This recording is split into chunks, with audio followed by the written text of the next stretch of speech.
হিমোক্রোমাটোজ বলে আমরা ইনশাআল্লাহ আজকে ক্লাস শেষ করব।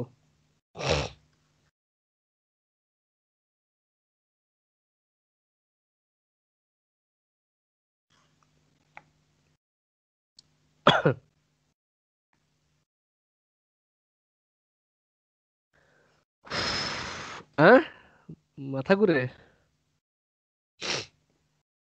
এত চমৎকার মেকানিজম পেয়ে যদি কারো মাথা ঘুরে, তাহলে কেমনে হবে? আচ্ছা, হিমোক্রোমাটোস মানে কি? মানে হলো বডিতে আয়রন একুমুলেশন।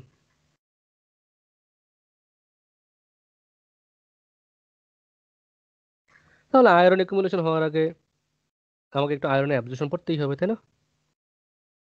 কি আয়রন অ্যাবজর্পশন পড়বো আমরা? সেটা হলো, আপনি যখন খাবার দাবার খান, এটা যদি আপনার গাট হয়, ধরেন এটা একটা ইন্টেস্টিনাল সেল ধরলাম, ঠিক আছে? খাবার দাবার খাইলেন, আপনি গরুর মাংস খাইতে পারেন, আপনি হচ্ছে আহ, হাঁসের রানও খাইতে পারেন, আপনি কবুতরের মাংস খাইতে পারেন, যেই মাংসই খান আপনি। এই যে খাবার দাবার, আবার আপনি হলো কচুর কচুর লতিও খাইতে পারেন, কচুর লতি দিয়ে, আর হচ্ছে মুরগির ভুঁড়ি, কচুরলতি আর মুরগির ভুঁড়ি দিয়ে রেসিপি বানিয়েও খেতে পারেন। আচ্ছা, তো মুরগির ভুঁড়ির মধ্যেও তো, এটাও তো একটা মানে আম, আহ, আয়রন, মিট ডিরাইভড, সব কিছুর মধ্যে আয়রন থাকতে পারে। তাহলে এই আয়রনটাকে আমরা দুইটা ভাগে ভাগ করতে পারি। একটা হলো মানে ফুড আয়রন, যেগুলো আয়রনকে আমরা দুইটা ভাগে ভাগ করতে পারি। আমরা এটাকে একটু এখানে লিখি, এটা হলো ধরুন লুমেন, হুম, আর এটা হলো একটা অ্যাবজর্পটিভ সেল। কেমন? এটা ফুড আয়রন, ফুড আয়রন থেকে দুইটা ভাগে ভাগ করতে পারি। কুমিল্লা বেশি খায়? মুরগির ভুঁড়ি এগুলো চিটাগাঙ্গেই বেশি খায় মানুষ। আচ্ছা, এই ফুড আয়রনের মধ্যে হতে পারে মানে meat derived, meat derived, derived হতে পারে ভেজিটেবল ডিরাইভড, তাই না? টেবল ডিরাইভড, এই মিট ডিরাইভড যে আয়রন, সেটাকে আমরা বলি হিম আয়রন। কি বলি আমরা? হিম আয়রন। আর এই হিম আয়রনের মধ্যে আয়রনটা থাকে হলো Fe2+ ফর্মে। আমি প্রশ্ন করতে চাই, আমাদের বডিতে আয়রনটা কোন ফর্মে মানে কাজ করে? 2+ ফর্মে না 3+ ফর্মে? এটা বলেন, আপনারা লিখেন, আমি এখানে লিখছি। মানে এখানে বলতেছি যে ভেজিটেবল ডিরাইভড যে আয়রন, সেটা থাকে হলো Fe3+ ফর্মে। Yes, very good. হ্যাঁ, ফেরাস ফর্মে, নট ফেরিক। ফেরিক মানে 3+, 2+ ফর্মে কাজ করে। তার মানে তার মানে আমাদের টু টু প্লাস দরকার, 3+ হলে তো হবে না। কিন্তু আনফরচুনেটলি ভেজিটেবল আয়রন থাকে 3+ ফর্মে। তার মানে তাকে এই Fe2+ ফর্মে কনভার্ট করতে হবে। সেটা কে করে? একটা একটা এনজাইম আছে, সেটার নাম হলো ফেরো চেলাটেজ। এই এনজাইমটা 3 থেকে 2 করে ফেলে। আর আপনি সরাসরি এই মাংসের গরুর মুরগির ভুঁড়ি দিয়ে যে আয়রনটা খান, সেটা সরাসরি 2+ ফর্মে খান। আর শাকসবজি দিয়ে যে আয়রনটা খান, সেটা হলো 3+ ফর্মে খান। তার মানে এটাকে 2+ ফর্মে কনভার্ট করতে হবে। এটা সরাসরি অ্যাবজর্ব হয়ে যায়, অ্যাবজর্ব হয়ে যায়।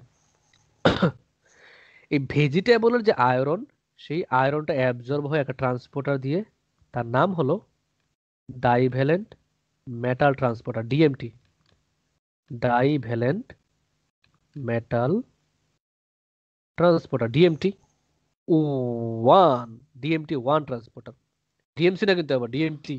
ঠিক আছে? হিম আয়রন সে সরাসরি এই হিম ট্রান্সপোর্টার দিয়ে একটা আছে, এটা এখনো পর্যন্ত ওরকম ভাবে ভালো জানা যায় নাই, সে ভিতরে চলে আসে। এরপরে সেলের ইন্টেস্টাইনাল সেল, এটা এই সেলের ভিতরে আয়রন অ্যাকুমুলেট হয়। এই আয়রনটাকে আমরা বলি ফেরিটিন। মানে ফেরিটিনের মাধ্যমে ইন্টেস্টাইনের ভিতরে আয়রন অ্যাকুমুলেট হয়। এরপরে এই আয়রন ব্লাডে রিলিজ হবে। কিসের মাধ্যমে ব্লাডে রিলিজ হয় আয়রনটা? ব্লাডে যার মাধ্যমে রিলিজ হয়, তাদের নাম হলো ফেরোপোরটিন। এগুলোর নাম কি রে বাবা? এই ট্রান্সপোর্টের নাম কি? নাম হলো ফেরোপোরটিন ট্রান্সপোর্টার। তার মাধ্যমে ব্লাডে আয়রনটা রিলিজ হয়। এরপরে এই যে ব্লাডে রিলিজ হয়, ব্লাডে গিয়ে সে কার সাথে বাইন্ড করে, ব্লাডে গিয়ে কি করে সে, ব্লাডে গিয়ে, ইয়েস, ট্রান্সফেরিন হিসেবে ব্লাডে সে ট্রান্সপোর্ট হয়, বিভিন্ন জায়গায় যায়, বোন মেরুতে যায়, স্প্লিনে বা যেখানে প্রয়োজন সেখানে ট্রান্সফেরিন আকারে এই আয়রনটা ব্লাডের মাধ্যমে ট্রান্সপোর্ট হয়। এটা নর্মাল আয়রন অ্যাবজর্পশন। ইন্টারেস্ট, আমার কাছে এরকম ইন্টারেস্টিং লাগে, আরে এত কিছু হয়, কেমনি কি হয় না হয়, মানে মাথা নষ্ট পুরো একেবারে। তাহলে ব্লাডের মাধ্যমে, এটা হলো ব্লাড ট্রান্সফেরিন, ঠিক আছে। এখন যেটা হয়, এই যে আয়রন, তাকে কন্ট্রোল করতে হবে না, তাকে তো কন্ট্রোল করতে হবে। এখানে কন্ট্রোলার হিসেবে কে থাকে, থাকে হেপসিডিন। এই হেপসিডিন কোথা থেকে আসে, আসে লিভার থেকে। লিভার থেকে রিলিজ হয় হেপসিডিন। হেপসিডিন এসে কি করে জানেন, সে হচ্ছে এই ফেরোপরটিনকে সে ইনহিবিট করে।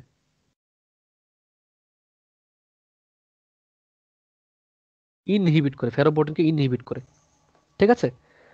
আচ্ছা, এখন সে তার আরো কয়েকটা কাজ আছে, এগুলো আমরা ওদিকে যাচ্ছি না। এটা আমরা হচ্ছে কোথায় আলোচনা করেছিলাম, হেমাটোলজিতে আমরা অনেক আলোচনা করেছি হেপসিডিন কি করে না করে। এগুলো ওইদিকে আমরা এখন আর যাচ্ছি না আপাতত।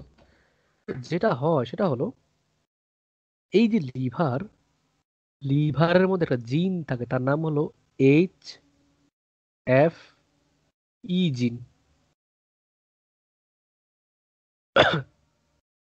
HFE জিনের মাধ্যমে একটা নর্মাল অ্যামাউন্টে হেপসিডিন তৈরি হয়। অর্থাৎ HFE এই জিনটা যখন কাজ করে, তখন নর্মাল অ্যামাউন্টে হেপসিডিন তৈরি হয়। পরিষ্কার? এই জিনটা যদি কম কাজ করে বা মিউটেটেড হয়, তখন হেপসিডিন কম তৈরি হয়,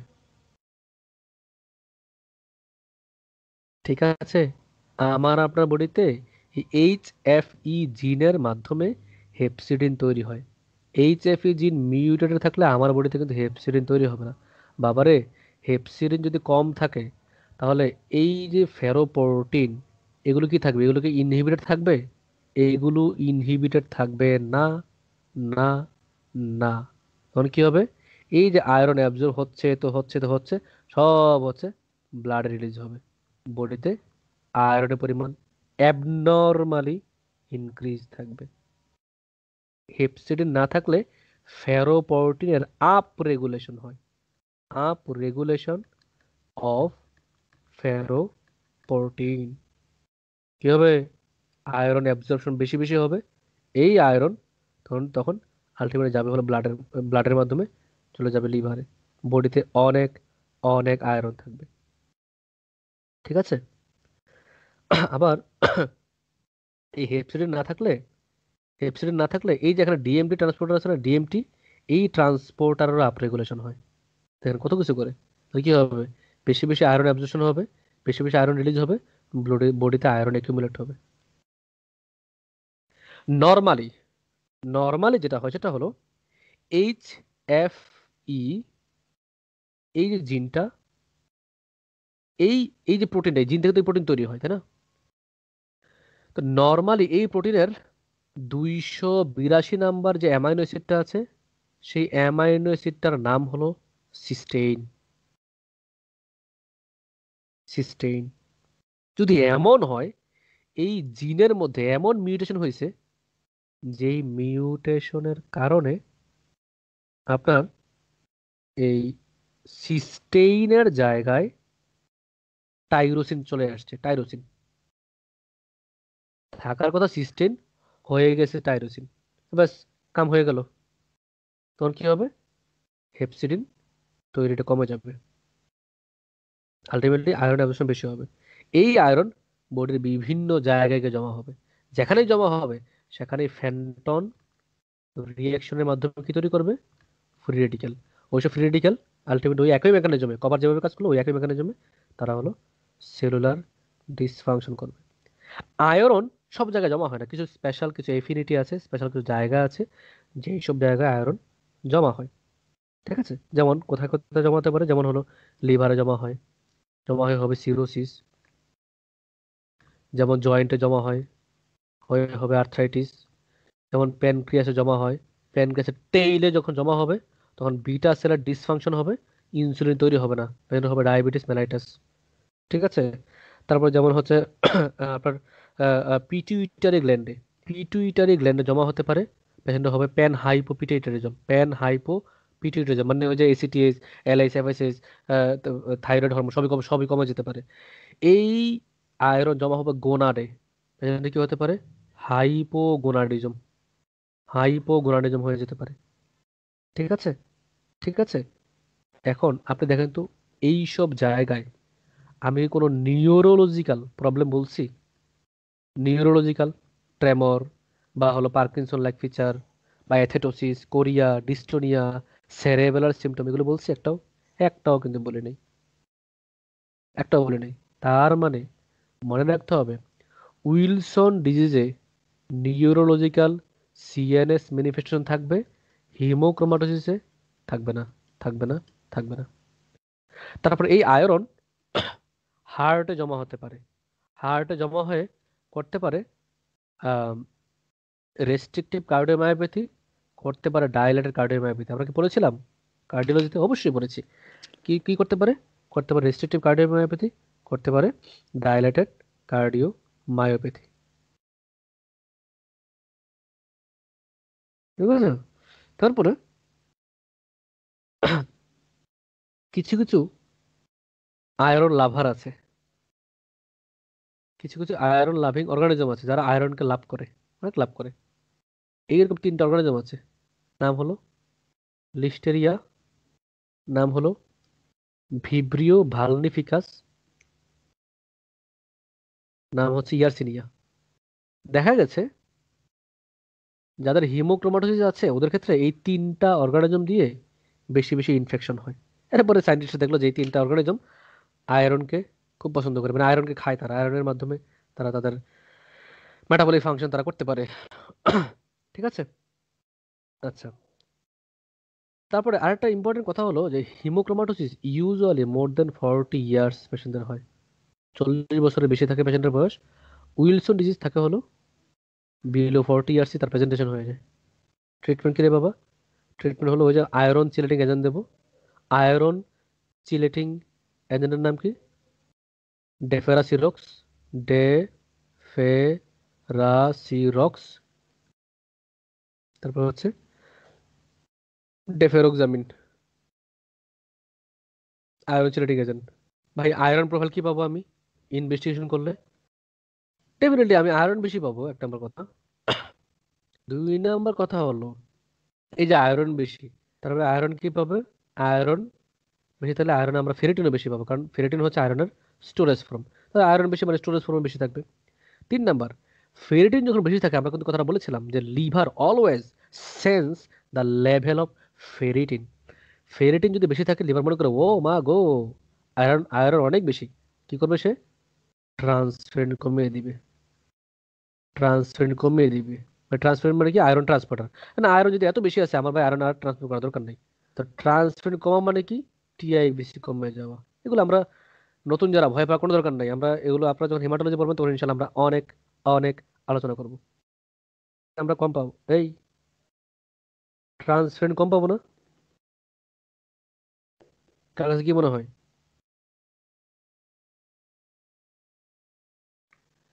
ওকে, আমরা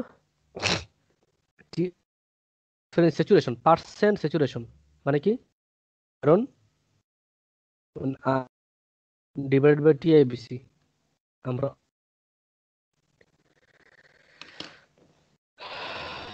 এই হচ্ছে আমাদের হিমোক্রোমাটোসিস। হিমোক্রোমাটোসিস ইউজুয়ালি হবে কি? ও, স্কিন হাইপার পিগমেন্টেশন হয় কিভাবে? আয়রন কি করে? মানে মেলানোসাইটের স্টিমুলেশনের মাধ্যমে মেলানিন সিনথেসিস বাড়িয়ে দেয়। তো স্কিনে মেলানিন একুমুলেশন হয়, ব্ল্যাক হয়ে যায়, মানে হাইপার পিগমেন্টেশন হয়ে যায়, হাইপার পিগমেন্টেড স্কিন আমরা পাই। এই রিয়া খন্দকার কি পাবো আমরা? কম পাবো, কি কম পাবো? আচ্ছা, ওকে, আমরা ট্রান্সফারিং কম পাবো এটাই মনে বলছে, আমরা হলো পার্সেন্ট সিচুয়েশন আমরা বেশি পাবো।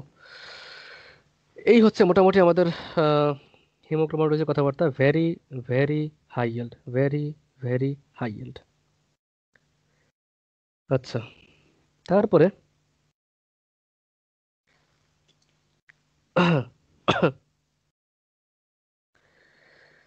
ওকে, আমরা তাহলে ক্লাস শেষ করি। এগুলো একটু পড়ে নিন, এই হিমোক্রোমাটোলজি এগুলো ভালো করে পড়ে নিন। উম,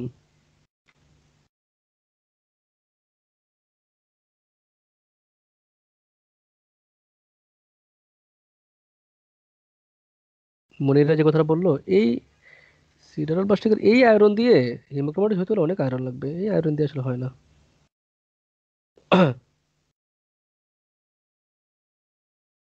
ওই যে মানে আয়রন মানে একিউমুলেট হয়ে হয়ে হতে হতে টাইম লাগে আর কি। আয়রন একিউমুলেট হতে হতে অনেক টাইম লাগে। তারপরে জিআইটি সেল দিয়ে তো আয়রন অনেক বের হয়, কারণ জিআইটি সেলের মধ্যে প্রচুর আয়রন স্টোর থাকে। তো একিউমুলেশন হতে সময় লাগে, দ্যাটস ওয়াই এটা টাইম কনজিউমিং বিষয়।